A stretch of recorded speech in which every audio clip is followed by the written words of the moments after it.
Si toi aussi t'arrives pas à t'arrêter, si t'es toujours focus au niveau du travail, au niveau de la maison, si t'arrives pas à mettre ton cerveau en mode off et que t'es tout le temps à vouloir réfléchir, cette vidéo elle est pour toi. Donc je m'appelle Aurore, j'accompagne les femmes à prendre soin d'elles et à retrouver un alignement tête, au niveau de la tête, au niveau du corps et au niveau du cœur. Si jamais tu veux aller plus loin et si tu as envie de découvrir un peu mon univers et de te créer des petits rituels qui te font du bien, tu peux télécharger l'ebook qui est juste en dessous de la vidéo avec des rituels à faire au quotidien pour prendre soin de toi, de ton corps et de ton bien-être en général. Alors je te fais cette petite vidéo aujourd'hui parce que je voulais te partager mon expérience. Donc j'ai été arrêtée de force, on va dire, pendant une semaine. À cause de celui dont on ne peut pas prononcer le nom. Et en fait, je me suis aperçue que je m'étiquetais beaucoup par rapport à mon travail et que j'avais quand même énormément de difficultés à ne rien faire, pas dans un but en fait de productif.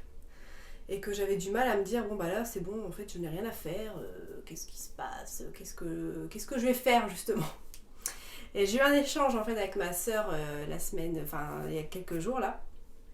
Et elle me disait en fait c'est vrai qu'on est conditionné dans cette société à être productif finalement. Quand on n'est plus productif, ben c'est soit on est en maison de retraite ou soit on n'est plus capable de faire les choses.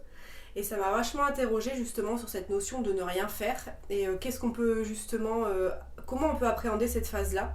Je suis sûre qu'il y a pas mal d'entre vous qui ont déjà été touchés par ça en fait, de se dire limite d'avoir un peu une angoisse, de se dire bon bah j'ai rien à faire, je sais pas quoi faire, je me fais chier en fait, je ne sais pas quoi faire.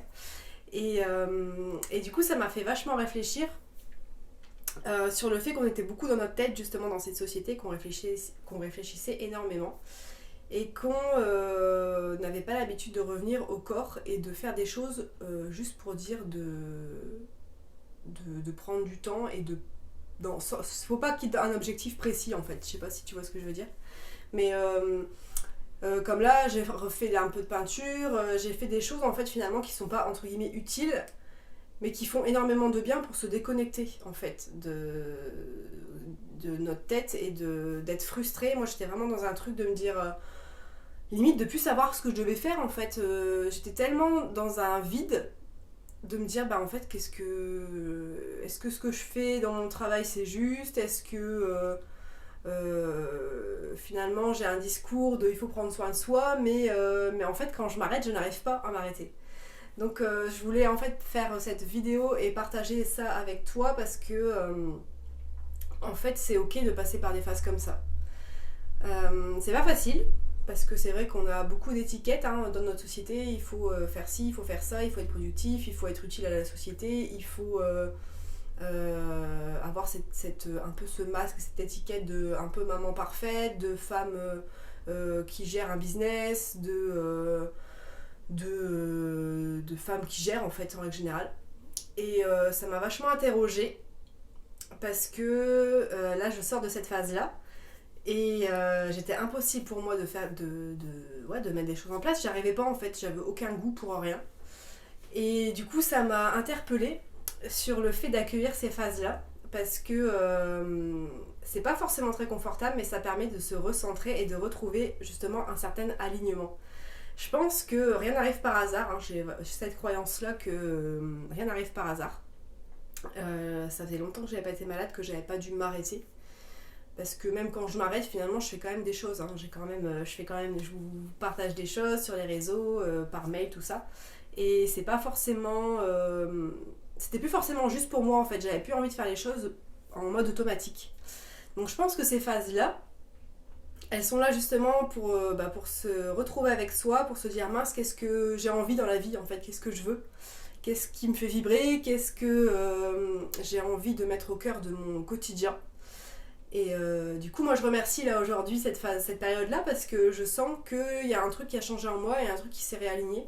J'étais beaucoup dans le faire et dans la tête et en fait je veux plus je vais être obligée par moment d'être dans ce cadre-là, mais j'ai plus envie de m'identifier juste avec ça. Donc voilà, c'était ça en fait que je voulais vous partager aujourd'hui, mon expérience. Et si vous êtes dans cette période-là où vous avez du mal à retrouver vous êtes un peu angoissé parce que vous savez pas trop où aller. Vraiment, prenez le temps, accueillez cette période en faisant ce qui vous fait plaisir et ce qui vous fait envie, mais dans aucun autre but que de se faire plaisir. Ça peut être se réserver un hammam, ça peut être se prendre un bain chaud, ça peut être mettre de côté en fait quelque chose qui nous parle plus. Faire une pause, en fait, se retrouver avec soi, partir un week-end toute seule, enfin ça peut être vraiment plein de choses. Se reconnecter à quelque chose qu'on aimait faire enfant. Là moi j'ai repris ma peinture à numéro, que j'adorais faire ça quand j'étais petite. C'était vraiment une activité qui mettait mon cerveau en mode off. Et je pense que ça c'est vraiment hyper important de retrouver des moments comme ça. Donc n'hésitez pas à me partager en commentaire, j'ai passé mon petit message du jour. Si vous êtes dans une phase comme ça, qu'est-ce que vous faites justement, comment vous appréhendez la chose quand vous êtes dans une phase où vous savez plus, vous êtes un peu perdu, votre corps de toute façon il est crevé, il n'arrive plus à retrouver dans une dynamique. Qu'est-ce que vous faites? Donc voilà, n'hésitez pas à me partager en commentaire, je serai heureuse de vous lire et de vous répondre.